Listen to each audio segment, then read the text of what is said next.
E Mato Grosso deve receber 1 bilhão e 345 milhões de reais do governo federal. Esse total será dividido em 4 parcelas. O valor deve ser aplicado em ações de enfrentamento à Covid-19. E é para falar sobre esse e outros assuntos que está aqui ao vivo, no estúdio paralelo do Jornal do Meio-Dia, o secretário de Fazenda de Mato Grosso, Rogério Galo. Boa tarde, secretário. Se eu errei aí no valor aí, porque é tanto dinheiro, né? O senhor me corrija, por favor, aí. É 1 bilhão 346 milhões de reais, é isso? Boa tarde, Lúcio. Boa tarde, Nayara. Boa tarde também a todos que nos assistem. O número é esse mesmo, Lúcio, 1 bilhão 346 milhões, dentro do pacote de auxílio financeiro da União, né, aprovado pelo Congresso Nacional e sancionado pelo presidente aí na última semana, para todos os estados e municípios, em razão das perdas que os estados estão tendo, que os municípios estão tendo de arrecadação, em razão da necessidade de isolamento social adotada aí como medida para enfrentamento à pandemia. Mas é importante dizer que é um número que vai nos ajudar, certamente aí nos próximos meses, mas nós comemoramos com muito comedimento, porque sabemos que os impactos da economia ainda não são passíveis de serem mensurados. Não sabemos como que nós vamos terminar esse ano. Hoje, inclusive, estamos divulgando um boletim de arrecadação do mês de maio, Lúcio, em que nós estamos fechando 195 milhões a menos daquilo que nós arrecadamos de ICMS no mês de março. Quer dizer, em um mês só de ICMS, nós já perdemos quase 200 milhões de reais. Então, se essas perdas elas se prorrogarem no tempo até o final do ano, nós vamos perder mais do que o valor do auxílio financeiro que a União irá destinar em 4 parcelas para o Estado. Por isso que nós estamos aí com muita responsabilidade, priorizando o recurso público, fazendo uma aplicação responsável, como o governador Mauro tem feito, não fazendo aí obras ou qualquer medida que vai implicar em gasto de dinheiro público de modo desnecessário. E aí eu cito o caso do Hospital Metropolitano, que foram 210 novos leitos de modo definitivo, que é histórico e inédito no Brasil. Todos os demais estados estão adotando medidas de hospitais de campanha, que ficam 4 meses e são retirados, e gastando mais do que Mato Grosso gastou para construir 210 novos leitos de modo definitivo. Então, respeitando o dinheiro público na saúde, na assistência social, na segurança pública, pode ter certeza que nós vamos honrar esse recurso que virá e aplicar em benefício do cidadão. Mato Grosso conta, Nayara, só para dar esse dado que acho que é relevante, com 15% de ocupação dos leitos de UTI nesse momento por pacientes da Covid. É a menor taxa do Brasil de ocupação de leitos de UTI, o que é muito relevante porque causa a nós uma sensação de segurança, de que se ficarmos doentes, se estivermos aí andando sem máscara, não respeitando aí o distanciamento social nos locais públicos que serão reabertos a partir desse momento. Se precisar de um leito, a rede estadual está preparada aqui em Mato Grosso. Secretário, ainda sobre esse dinheiro que vocês vão receber do governo federal, só uma pergunta, uma das condicionantes é que o ente federado não tenha aí nenhuma ação contra a União, né? Nenhuma ação contra a União. E o estado de Mato Grosso tem 5, sendo que uma delas é a respeito daqueles respiradores que foram comprados e a União confiscou. Vocês vão abrir mão das 5 ações, inclusive essa, a respeito dos respiradores confiscados?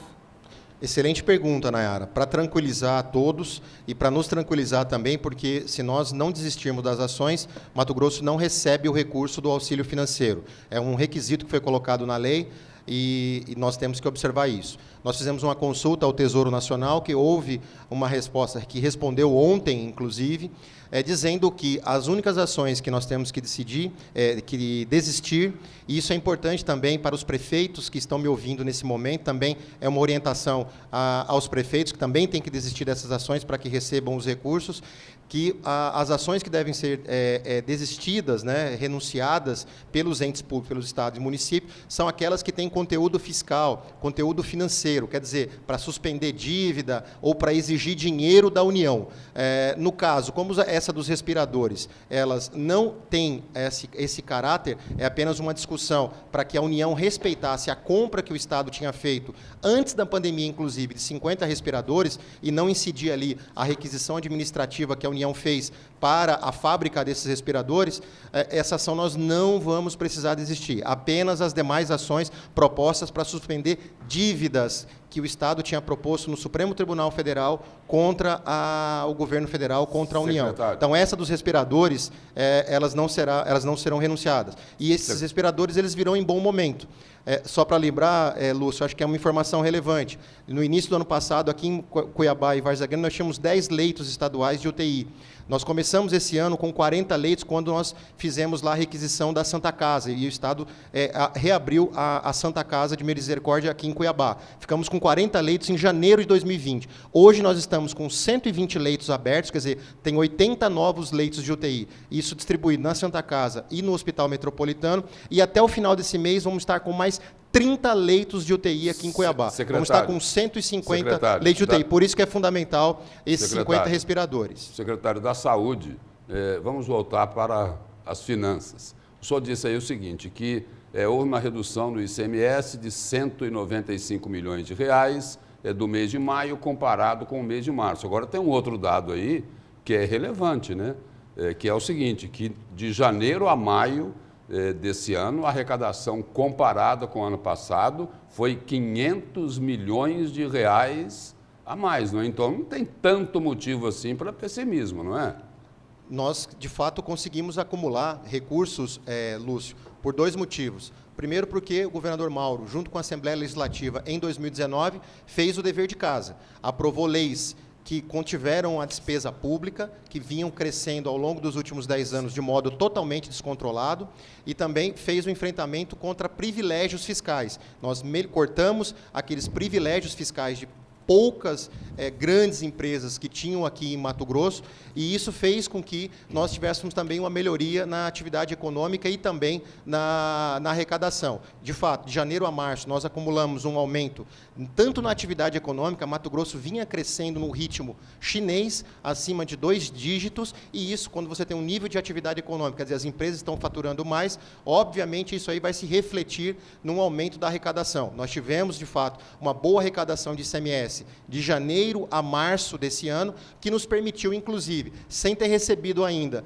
muitos recursos da União, que foram 25 milhões de reais de recursos para a saúde, nós conseguimos fazer muitas ações já, como eu já citei aqui nessa entrevista, aumentando só em Cuiabá 80 leitos de UTI de modo definitivo. E isso fez com que, de fato, nós tivéssemos aí, de janeiro a maio, ainda em razão do acúmulo de recursos nesse período de janeiro a março, nós tivéssemos ainda acima do que arrecadamos no ano passado. Agora, nós estamos perdendo a gordura rápido demais.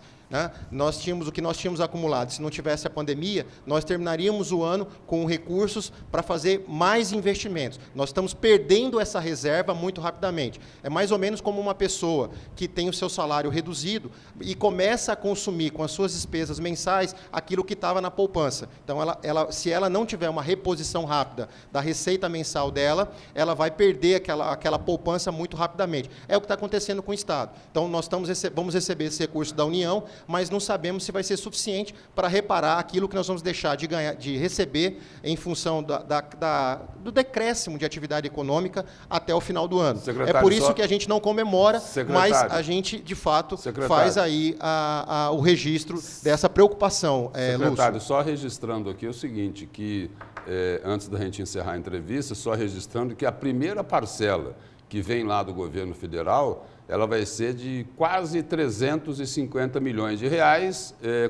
fazendo uma comparação aí com a perda, né, que é de 150 milhões de reais a menos que foi Lúcio, no mês de maio. É preciso comparar isso também, não é? Só de ICMS nós perdemos, nesse mês, 195 milhões, no mês passado, 150 milhões. Já são 340 milhões de reais só de ICMS. Aí nós temos outros tributos também. Nós temos o IPVA, que houve também uma queda. Nós temos o Fundo de Participação dos Estados. Nós temos o Imposto sobre Transmissão Causa-Morte. Nós temos outras perdas também que compõem toda a receita tributária tributária e a receita pública do Estado de Mato Grosso. Nós focamos muito no ICMS porque ele está ligado ao nível de atividade econômica do comércio, da indústria e da agropecuária. E isso aí, obviamente, traz para nós a principal receita, que é o ICMS. Mas nós temos perdas em outras áreas também, que totalizam aí esse índice de 20%. Mas, de fato, nós não somos pessimistas em relação ao futuro e ao fechamento de 2020. Mas o que nós estamos dizendo é, inclusive, para o planejamento dos prefeitos, dos municípios mato-grossenses, nós temos que ter comedimento com os recursos que nós vamos receber. Não dá para dizer que esses recursos reporão todas as perdas, porque há um nível ainda de incerteza se nós vamos recuperar. Nós estamos vendo todos os dias aí empresas que fecharam durante a pandemia e não estão reabrindo mais. Isso vai implicar numa redução permanente do nível de atividade econômica e, consequentemente, da arrecadação. É por isso que eu digo, nós vamos ter receita durante 4 meses, garantidas aí por esses repasses federais, mas nós temos ainda 7 meses para fechar o ano. É por isso que é importante que os cintos continuem bem apertados no controle do gasto público, que é o que vem sendo feito. Inclusive, Lúcio, é bom citar, em 2019, nós apresentamos ontem ao Tribunal de Contas o Balanço Geral do Estado de 2019. O governador Mauro foi entregar em mãos lá. Foi o primeiro ano, depois de 10 anos, que as despesas foram menores do que as receitas. Nós terminamos o ano passado com 500 milhões, se fosse uma empresa de lucro, né, mas é de superávit. Nós terminamos o ano depois de 10 anos não dando prejuízo. Isso permitiu que nós tivéssemos o que você mencionou, Lúcio, as reservas necessárias para enfrentar um período aí de pandemia e tomar aquilo que a sociedade espera de todo o poder público, é agir quando o Estado é chamado. Secretário, obrigado pela presença e pelas informações do senhor aqui no Jornal do Meio-Dia. Eu que agradeço, Lúcio, e espero que passemos por isso o mais breve possível. E, por favor, todos usem a máscara, que eu tenho certeza que nós vamos superar isso e voltar ao ritmo normal aí de atividade econômica. Muito obrigado a todos. Obrigado, secretário.